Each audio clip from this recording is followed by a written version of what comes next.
இலங்கை சிறையில் அடைக்கப்பட்டுள்ள ராமேஸ்வரம் மீனவர்கள் 19 பேரும் பாதுகாப்பாக இருப்பதாகவும் அவர்களுக்கு தேவையான அனைத்து வசதிகளும் செய்து தரப்பட்டுள்ளதாகவும் அந்நாட்டு ஊரக மேம்பாட்டுத்துறை அமைச்சர் ஆறுமுக தொண்டைமான் தெரிவித்துள்ளார். மேலும் மீனவர்கள் மீதான வழக்கு விசாரணை ஏப்ரல் 11ஆம் தேதிக்கு நடைபெறவுள்ள நிலையில் அவர்களை விடுவிக்க தேவையான அனைத்து நடவடிக்கைகளையும் எடுத்து வருவதாகவும் அவர் தெரிவித்துள்ளார்.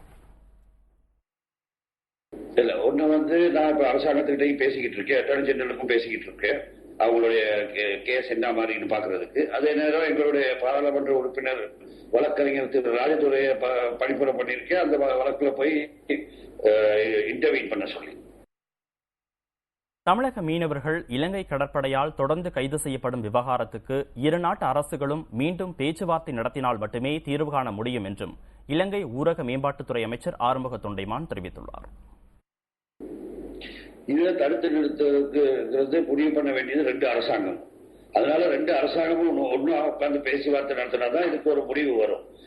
நம்ம வேணா அந்த எங்க அரசாங்கத்தை நாங்க வேணா சொல்லலாம், ஜனாதிபதி இதை கொஞ்சம் சீக்கிரம் அந்த இந்திய அரசாங்கத்தோட பேசுங்கன்னு சொல்லி சேர்ந்து பேசினாதான் இதை ஒரு முடிவுக்கு கொண்டாட முடியும்.